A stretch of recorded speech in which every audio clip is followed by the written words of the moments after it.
Hello, everyone. Welcome.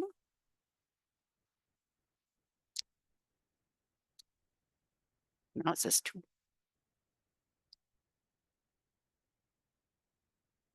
There we go. There we go. Awesome. Okay. Hello, and welcome to Rainbow Space Magic Con 5.0. This is the keynote speech. Before I introduce the keynote speaker, I want to go over a few logistics.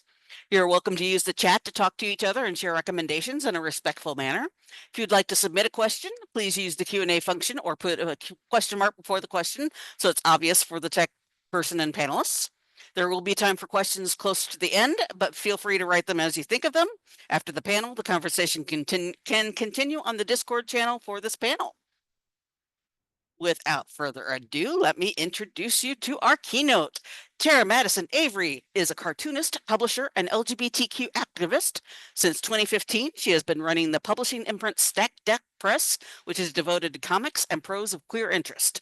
Avery has also been a board member of Prism Comics, a nonprofit organization dedicated to promoting queer comics, queer comic creators, and fandom throughout the United States since 2012.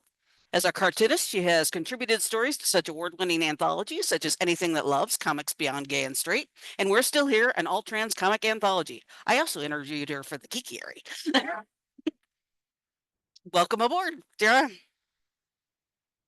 Thanks for having me, and welcome everybody to Rainbow Space Magic 2024. I think we're all here because we've been fans of science fiction and fantasy for quite a long time, and we are also very much invested in seeing people like us, represented in the sorts of media that we've come to enjoy. I would say that we've been pretty fortunate in recent decades that there's been a boon in LGBTQ plus representation in our favorite comics, television, movies, and games. And we're at the point where it seems harder to think of a major franchise which doesn't at least include some queer characters than one that doesn't. Although I think we're still waiting on Rings of Power. However, not so very long ago, within most of our lifetimes, queer representation was limited to authentic, often unflattering representations, or alternately obscure subtext, situations, characters, or plot lines that sort of hinted at queerness, but really never quite crossed the line in actually pointing it out in uncertain terms. Male effeminacy was sinister, often the province of suspicious villains. A resistance to heteronormative romance was simply a question of the character finding the right man or woman, not really an example of somebody who may have a different relationship to the central world. Trans people were often repulsive curiosities. Androgynous characters were just baffling, often disturbing, and as is true in any age, you could never trust bisexuals. But in this media environment of just a couple decades or so ago, we queer readers and viewers had precious few positive portrayals to embrace as we were grappling with embracing our own identities. And in this context, I fall back on an adage. When there's no representation, even bad representation is good representation. And what I mean by this is that when we find ourselves in other work, something that tells us that this is about me in some way, we feel validated, even if the portrayal is not terribly accurate, even if the portrayal is not terribly flattering. We realize that we're not the only people out there who are thinking about this, who are going through this. And so, yes, even bad representation in the absence of good representation is good representation. So nowadays, we have more choices, but back in the day, we had the crypto queer Disney villains, the mustache twirling, flamboyant people who might have been menaces to society, but they were also the ones who seemed to be having the most fun. Star Trek used sci-fi conceits to deal with issues such as non-binary people and choosing one's own gender presentation. Data's famous daughter is one that comes to mind. They also even handled the AIDS crisis at some point, during the era of Star Trek Enterprise, where T'Pol discovers that she may have a disease that is only afflicting those who are prone to using mind melds. It's very, very, very, very clear that it's a coded reference to the AIDS crisis. So, with these sorts of things, the Star Trek writers and producers covered their tracks such that cisgender and heterosexual viewers were none the wiser, and that they could enjoy them without questioning things that they had no interest in questioning. But we knew. Shapeshifters and superhero comics engaged their gender play as the plot demanded. But let's face it, Trans Plus readers could tell that the plot was just a coy excuse. Chameleon Boy of the Legion of Superheroes took strange opportunities to change into a girl just to just for the sake of the mission. Mystique from the X-Men was definitely trading in the power of of presenting as alternate genders to not only advance her goals, but just to sort of delight in a new identity. And one of my own personal favorites was a cartoonist you all may have heard of. His name's Howard Chaykin. He did books such as American Flag and Times Squared back during his heyday in the 80s. And there was always some sinister, charismatic villain of gender bending ilk who would basically be the psychotic transgender vampire or the Nazi crossdresser or something, and who just stole the show from these straight-laced heroes who were just gobsmacked by the very existence of these people. But since then, we've made great strides. Queer superheroes and queer comics creators have popped up all over mainstream comics, with old favorites such as Wonder Woman and Harley Quinn becoming canonically bisexual, and new versions of old classics such as Superman and Captain America now explicitly queer. I don't think this has quite reached the Marvel Cinematic Universe, but considering the current state of the Marvel Cinematic Universe, maybe that's not such a high priority anyway. Who knows how much longer it will maintain its stature, its on the popular culture stage. But the bedroom politics of Game of Thrones is another example. We actually have explicitly queer characters, but of course the milieu is set in a time which is reminiscent of our past, where much of this is still confined to the closet. There have also some characters there that have really, once again, as the queer character in the straight milieu, sort of sucked all the attention in their direction by being just more charismatic and fascinating than their straight brethren. But there are other franchises as well that have done a much better job of representation. Specifically, it's hard to keep track of who isn't queer in shows like Star Trek Discovery and Star Trek Strange New Worlds. Of course, the huge commercial franchises is what we've been talking about, but queer representation is not so new to independent or underground creators of comics and other media. And in this day and age, in the internet age, there are more opportunities for people who write their own things, draw their own things, create their own, create their own video to thrive and tell authentic stories than ever. And one of the ultimate do-it-yourself sort of venues for creating queer stories and queer worlds is the good old-fashioned tabletop role-playing game. Role-playing gamers have been using these platforms to explore queerness since Dungeons and Dragons was a twinkle in Gary Gygax's eye. This is another venue that has sort of translated now into the video gaming world, where people are able to use self-created characters and avatars to explore different aspects of identity. But it's also true that fanfic has been around forever and will spring eternal. So, it is a noble pursuit.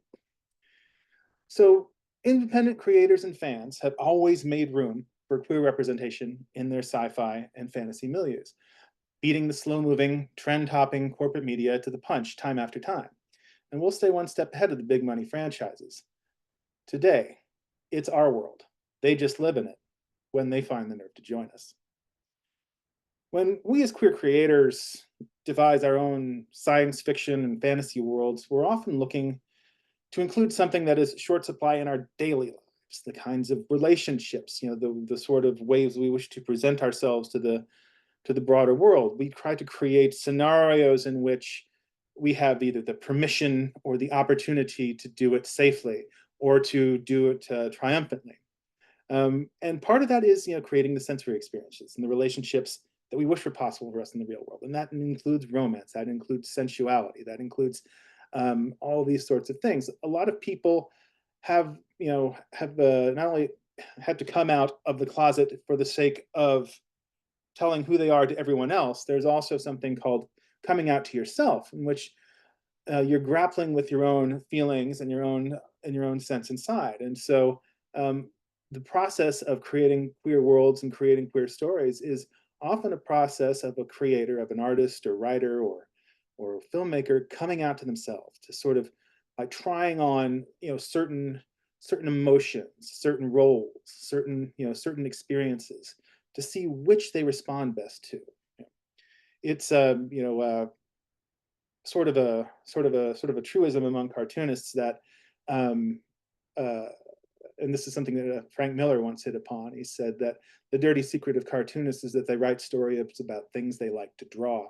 So if you see any sort of suggestive artwork or hypersexualized artwork in the superhero world, that might tell you something about the proclivities of our straight and narrow truth, justice, and the American way creators. However, another thing that creating these sorts of queer worlds, creating the the characters and the societal structures that surround them, is that we are actually putting this out to the world. We are actually showing people models of our behavior, of who we are, that they should be able to support, that they should be able to embrace, that they should have a better understanding of us. And so this this sort of again goes to the point of physicality, is that much of the response of the straight world to queer folks in real life is sort of a physical one. It's one of exclusion. It's often one that can be very threatening or dangerous, one that could provoke violence. But in if we communicate our experience, our authentic experience, who we are really, to these folks, we might be able to adjust, affect how they respond to us, if they are people who are reading in good faith, of course. But some people will always be not will always be unavailable to our efforts. So another thing about, and since this sort of comes back to the notion of building worlds that create a sort of milieu, a sort of structure, be it a societal or religious or whatever, whatever social context that allows queer people to be queer people. This is probably truer of science fiction than other popular, quote, geek genres, unquote, because science fiction deals with the future. We all know that in our current day and age, queer rights and queer acceptance is not where we'd like it to be. And although it is certainly much better than it was, say, 30, 40 years ago, it's still far from perfect, and we still face discrimination and dangers. When we create a science fiction world, a future world, we often take the opportunity to imagine a world in which we are now included, where the world, to borrow the line from an old song, watch the world is woken up from history, and that they have seen the foolishness of discrimination and bigotry, and then now that we are at this new pinnacle of humanity, we can embrace ourselves and have others embrace us. This is sort of the Star Trek model of what I could call the Star Trek model, sort of utopian science fiction. The notion that the world progresses, not only in technology, not only in material ways, but also in moral ways. Then on the flip side, it's often that when we create our own worlds in fantasy worlds, it's sort of the other way around. It's sort of the mirror universe of that. It's the we actually find ourselves in the past, or in an imagined milieu that resembles our real past, where the worst abuses or bigotries of the past are there to continue to threaten queer experience. But it shows us again that sort of the resilience and the persistence of queer folks. But also another thing that in terms of building a positive world in the fantasy sense is that you can reimagine a sort of world that takes place in something that has greater resemblance to our past than our present and future, in which the cultural and societal forces that led to hatred of queer people never developed. Or you could have a sexless one, like say Tolkien, and which this is not terribly relevant at all. But these are the sorts of experiences, the things that we tackle as creators, trying to find, using the future and the past to talk about the present, and to critique where we are now is something that speculative fiction is particularly good at. So we've also made lots of gains specifically in terms of trans representation. In comics in particular, we can find trans representation decades back in the underground and indie comics worlds, but only so much of that work actually falls into the genres of science fiction, superheroes, and/or fantasy, the big three popular adventure genres. A lot of it goes to the old undergrounds, like the series Gay Comics, or the indie comics of the 80s, with the Brothers Hernandez, Love and Rockets, featuring bi, gay, and trans characters from the jump, beginning in 1981. And after a while in the underground, this becomes just a matter of fact. And once it seems safe and the water's fine, then the Marvels, the DCs, and the Images of the world start including queer characters into their world as well.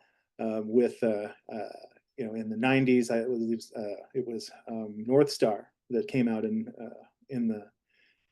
the Marvel universe, and at some point, Jericho of the Teen Titans in DC was no longer crypto queer, but he was just queer. So in recent decades, with the sort of rise of superhero movies and superhero television, especially superhero television, we have really seen a very, very, very conspicuous explosion of queer representation and trans representation.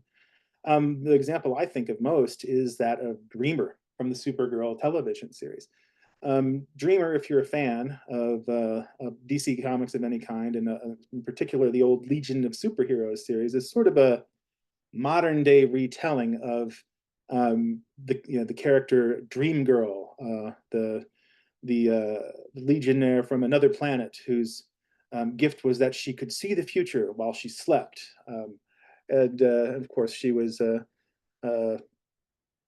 particularly desirable, so the name had its own double entendre in there. In the current, I guess it's no longer current, it's no longer on the air, but in the most recent series, the Dreamer character is reimagined as a young trans woman who inherits the gifts of her alien heritage, and this is actually unexpected, because the gift passes from mother to daughter to mother to daughter, and the cisgender daughter of the family expects to receive those gifts, but it's the transgender daughter who does, which creates a whole new kettle of fish here.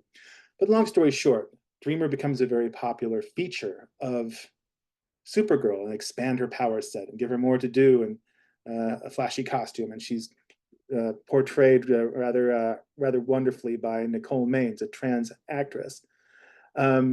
However, once again, this is a sort of a new phenomenon in superhero comics, is that her portrayal makes such an impression that rather it actually influences the comics themselves. Now Dreamer is being portrayed in the superhero comics, has made the leap from the small screen to the small page.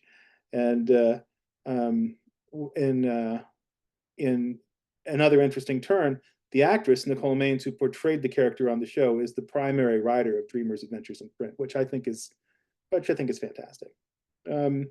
Star Trek in particular has gone from subtext in terms of trans experience to actually laying out trans and NB experience in plain terms. We still have trills and symbionts, but that was always sort of a coy way of sort of hinting at the possibility that people can have a gender identity or an emotional life that's at odds with their outward presentation.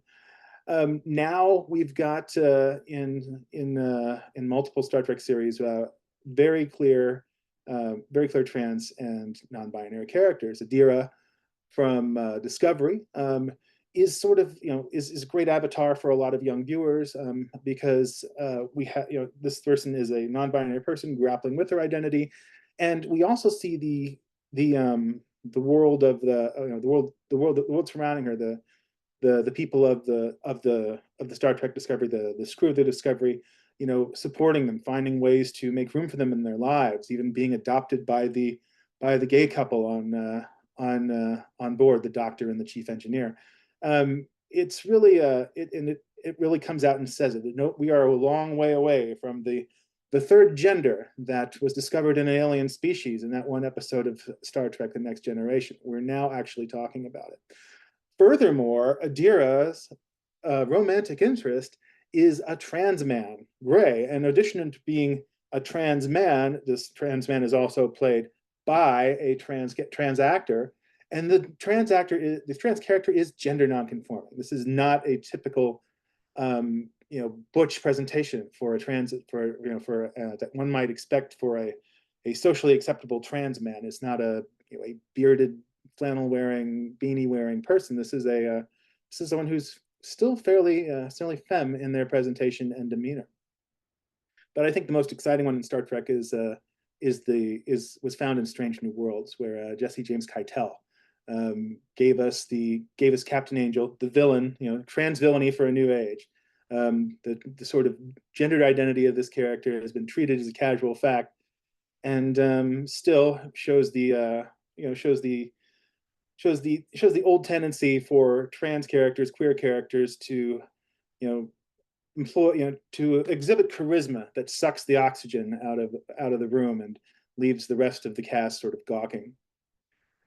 Now, when it comes to other genres, I'll admit I'm not a huge aficionado of horror. My limitations in that genre pretty much pretty well known. I really enjoyed the Universal monsters growing up, so some of the classics, classic novels, Dracula, Frankenstein, etc. But I don't really follow much of the genre in its modern iterations. But you will have to say this: that if you're looking for queer representation in the horror genre, once again, it is the indie world, and in particular indie comics, that have done a great job of front loading queer representation in the genre, with anthologies such as Theater of Terror, Revenge of the Queers, and other queer oriented comics, comics from small publishers, including perhaps one coming in the next year or two from Stack Deck Press, but I won't say any more about that right away. We find once again and again that when you don't have a corporate franchise to get past, when you're not dealing with hundreds of millions of dollars, when you're just when you're out there on a small budget and your technical demands are whatever an individual can afford, whether that's paper and ink or an Adobe subscription, or something that is accessible to the average person, you can make art that pushes the boundaries and gets you where you want to be. When you're doing, or gets you where you want to be creatively. When you're dealing with corporate media, they're often looking for the sort of energy, the juice, the excitement that a trans or queer creator or queer actor might bring to a particular project. But if a writer is to say turn in a story that deals with trans experience authentically, or depicts a queer romance in very clear and positive terms, they will often get pushback from the producers or editors at large, telling them that that they want the trans character, but they don't want the transness. They want the queer character, but they don't want the real queer love. And that's again, another thing to recommend the indie world for, the underground and indie portions of popular media, and the opportunities that the internet has provided us to have venues in which to share our work and develop followings and make a living by reaching directly to the people who who who identify with us and our characters, to have them avoid getting red penned out of existence by a producer or editor who has no interest in our authentic lives. So when it comes to sci-fi and fantasy and superheroes, horror, etc., um, we all love and have grown up and have found our imagination excited by big, broad corporate franchises. But we're also sometimes penned in by them. We are uh, unable to get the full flourish of queer joy from these sort of bowdlerized virgins. But independent media can help you, can get you there. It may not make you rich, but it'll give you a chance to do it your way, and it gives the reader a chance to see it in its full glory. So get your foot in the door. If you're a creator out there, you know, if you're thinking about getting that first story published or that first comic or novel published, go for the smaller presses, the independent publishers, the smaller media entities. They're going to be probably more receptive to you, and you'll be able to probably realize your vision better.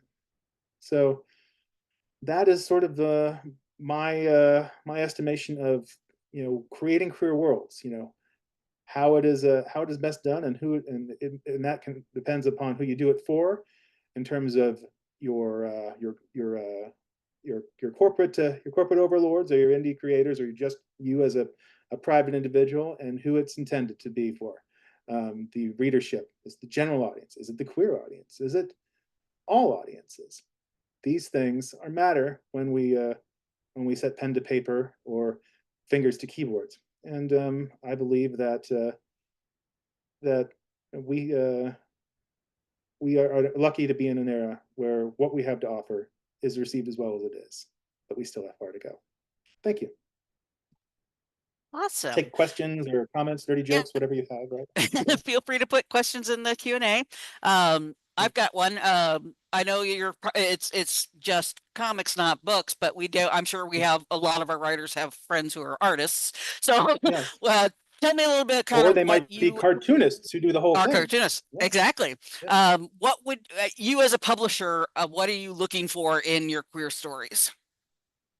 Well, right now, we sort of, what we do is, a lot of times I do a lot of anthologies. So we have a theme, and we have an open call, and we invite people to send their proposals for stories, maybe give us samples of their work, and allow us to evaluate whether or not that they have something that we feel would help improve the publication. I'm really looking for people who are going to go ahead and sort of present the unvarnished truth. I don't necessarily need to have idealized portraits. I don't need to see perfect saint queer characters who are in no way unsympathetic in any situation. That's boring.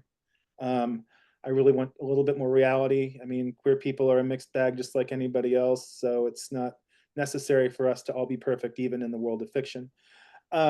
But at the same time, we wanted to sort of tell us something new. There are a lot of stories people are familiar with now. There are a lot of coming out stories that even straight readers and straight viewers have seen many times before, or they're like many times before.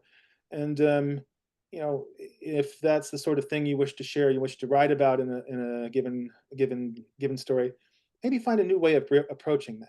Because be aware of what your peers have done, because that way you can come up with ideas that are entirely wrong. Awesome. Mark has a question. What is the easiest route to begin writing for a comic or graphic novel publisher with good distribution? With good distribution. What about my patchwork distribution network? With I've got like three regional distributors and a network of stores that I've actually approached directly. So really, the best thing is to get published anywhere. I think that a lot of the people that I have published over the years have gone on to much broader, much broader success.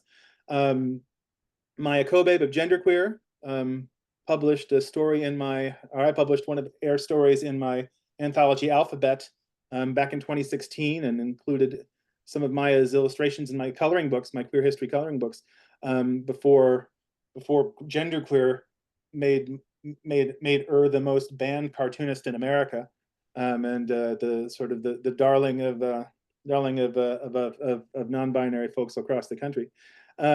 A friend of mine, Josh Trujillo, that some of you may know if you're superhero comics readers, who really enjoy, who's really had great runs on books like Blue Beetle. He created the Aaron Fisher, the new queer Captain America character, the sort of the like one of this that were actually Marvel's trying to come up with some new things because they realized they're running out of people that have any kind of appeal anymore. They can't make movies about, I don't know, third string superheroes any longer. So they needed a new. Anyway, Josh Trujillo is another one of these people who's now working for Marvel and DC. They're talking about really broad distribution. But he started doing his own self-published indie comics, his own indie sci-fi comics. There was a series that he did before he even got anywhere near Marvel and DC called Love Machines, which was a series of stories about the intersection between romance and technology, and it's things like that, and then also publishing in works such as mine and other self-published works of his own, which I've contributed stories to. These sorts of things, they get your work out there. They show more traditional publishers of comics and prose that you can write a story, that you've paid your dues, that you can be counted on to follow through. And if in particular what you're interested in comics, the real question to do is ask yourself what kinds of comics you're interested in making, because if you want to make superhero comics with the superhero characters that we've all grown up with, you really only have a couple three options, right? You can't, that's not, you got Marvel, you got DC, and sometimes Image. But if you're talking about different kinds of stories, especially stories that have a young adult focus, or sorry, this is my assistant, Bon, and or really just like historical, like if you like to go back to Josh Trujillo, he recently published a book called Washington's Gay General, which was a graphic biography of Baron von Steuben, who was crucial to the American victory in the Revolutionary War, and who was a queer aristocrat from Germany. And so when you're looking at something like that, you're probably more prone to approach traditional publishers, big time prose publishing houses. People tend to, Marvel and DC tend to think of themselves as the mainstream in American comics still, but I'll tell you right now, Scholastic, with its focus on young adult comics, sells more comics every year in trade paperback form than DC and Marvel put together. And the popularity of Japanese manga, Japanese comics, also dwarfs the quote mainstream publishers as well. So your focus, your first decision is to what kind of comics am I going to make, or what kind of books am I going to write, and then find that publisher. Awesome. While we're waiting for other questions, you've been doing this since 2015, which, for believe it or not, is almost 10 years. Um, what are some of the trends or some of the things that you've noticed that are new to the industry? Well, I mean, we have seen like there has been an explosion in sort of like I think I kind of touched on two of them in the last one. Number one is sort of the expansion of this sort of YA comics and sort of the inclusion of queer stories in YA comics by traditional prose publishers, and so you have like books like Magical Boy. If any of you are fans of the magical girl genre, you also that similar to the like sort of on the flip side of the dreamer example from Supergirl, where the powers that pass from mother to daughter are passed to the trans daughter rather than the cisgender daughter. In this Magical Boy, there's a young trans boy who's supposed to inherit, as the quote daughter of the family, is supposed to inherit the gift of magic from her mother or from his mother, but is reluctant to accept the gift because that sort of connotes femininity. So, but it also is a lot of fun to read. It's got lots of action and adventure, and it's drawn in an accessible style. The creator of that, the cow, is amazing. So you see that a lot of stories for young adults, queer stories for young adults, are basically dominating comics publishing in America, and they're not doing it through magazine style comics. And also, though, you do see a lot of effort. I think DC's a little better at this than Marvel, though they both have their strong suits. That they're bringing characters whose sexuality or gender identity was once in subtext into text. Catwoman, bisexual. Does that surprise anybody? No, but now it's explicit. Iceman from Marvel's X-Men, queer. We always kind of knew it, but now it's there. And they're also creating, as I mentioned before, newer versions of old characters, like to make Superman Kal-El, the Superman we all grow up with, gay or bi, might be a bridge too far for even the most accepting reader. Having a son, a super son, John L. As being bisexual is, I think, really the new Superman, the next generation of Superman as a bi character. I think that's a delightful thing, and that is something that's been surprising and positively so. Great. Molly asks, you talked a bit about how mainstream publishing tends to lag behind independent publishing, which I take to mean that independent publishing sets the terms for mainstream's conversations. As queer villains, how can we take advantage of that power? What kind of changes do you want to see independent and queer authors push to the mainstream?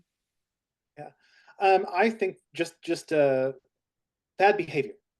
I think bad behavior is great. I think there has been for quite some time a lot of pressure to have representation mean positive representation. We want people to see the queer characters on screen or on the page, and we want them to be people that you can look up to and admire and feel safe around. And that's great. But you notice that but and we would complain, oh well, they've got a queer character, but the queer character is a villain, or the queer character is unsavory, or whatever.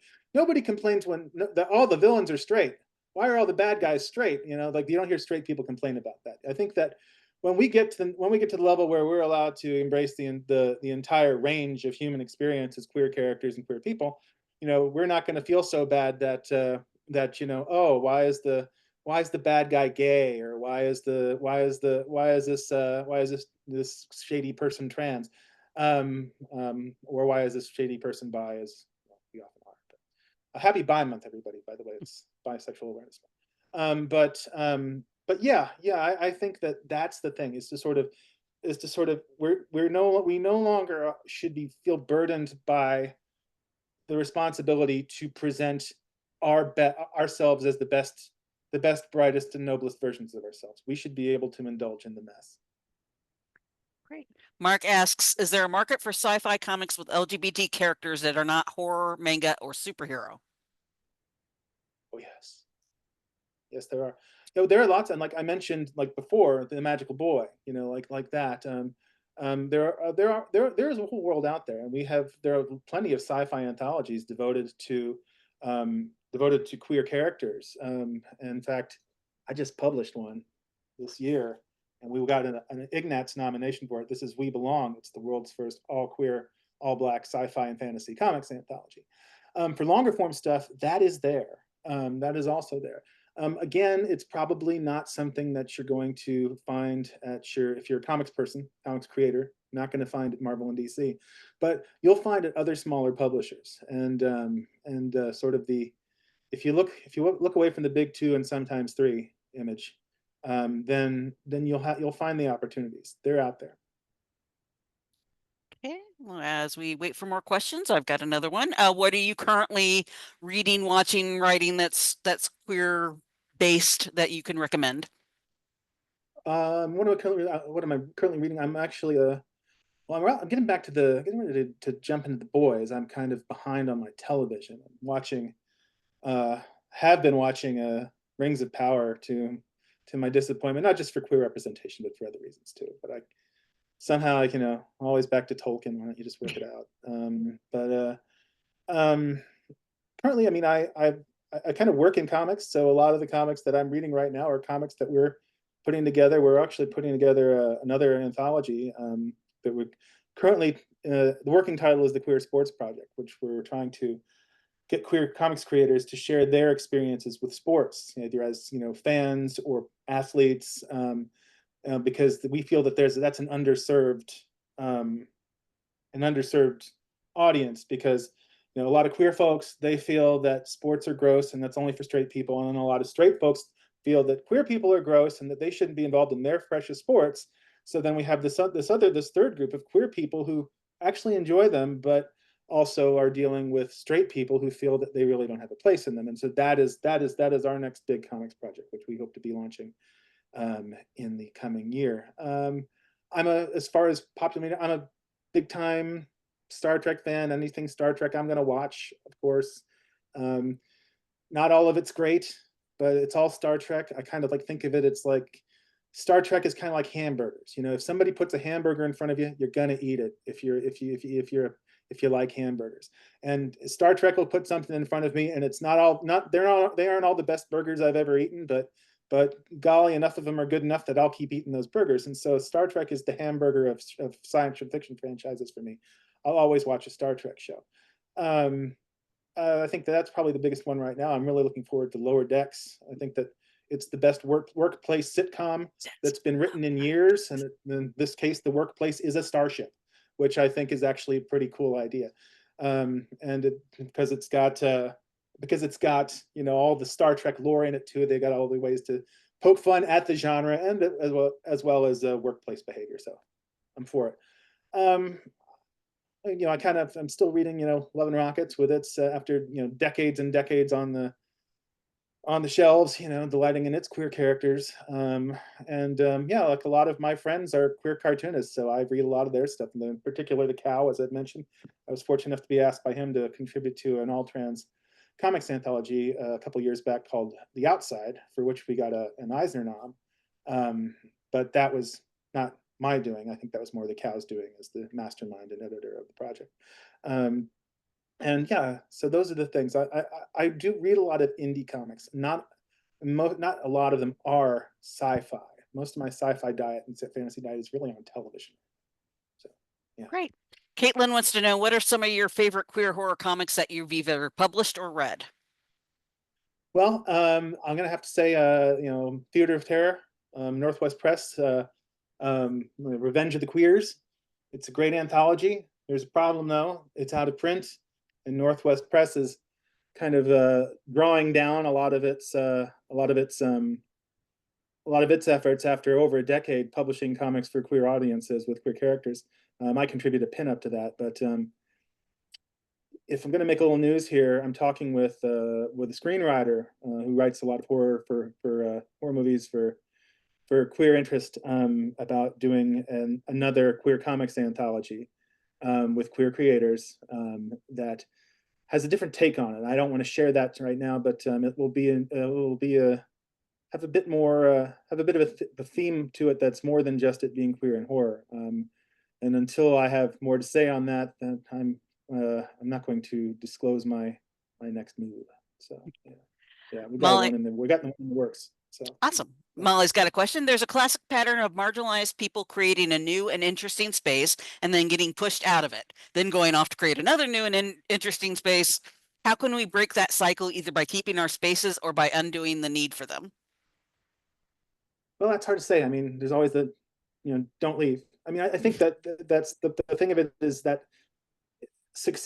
we can be spoiled by success. We as you said, we create something interesting and it draws a bunch of people. And once the straight people decide it's okay, then they come wandering in. It is, it's like imitation is the sincerest form of flattery. I think that sort of co-option is also one of those very sincere forms of flattery. But I don't know. I mean, it's hard to say. I mean, when I see straight folks and cisgender folks come into queer, trans spaces, etc., and get involved in things that queer and trans people created, it sort of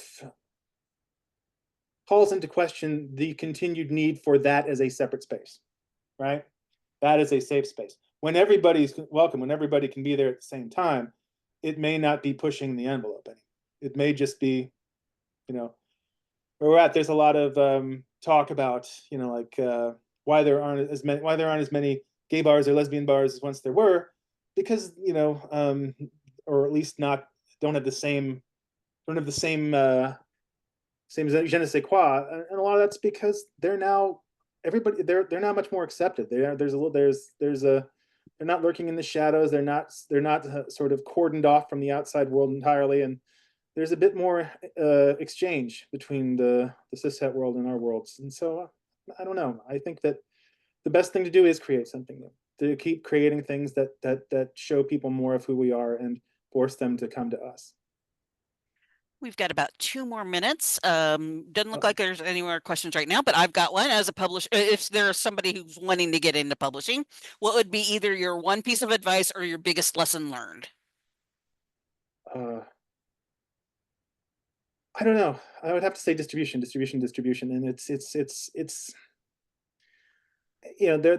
there are a lot of different ways to distribute. I mean, I know that they're the evil empire, but one of the beauties of one of the things that's been really positive to me is Amazon. A lot of my books are available print on demand on Amazon.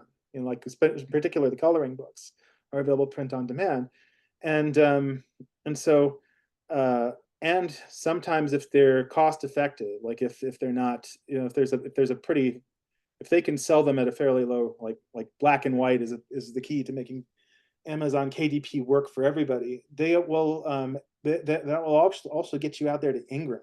So you'll get not only sales of people buying your book directly from Amazon, but Amazon will be selling your book to other distributors to share with brick and mortar stores and such. The distribution is the thing. Of course, like anything else, if you don't have a book, if you don't finish projects, if you don't follow through, there's nothing to distribute. You can't do anything unless you have the work there. But once you've solved the problem of making sure that you have beaten yourself up enough to finish projects that are in front of you, then your next biggest problem is distribution.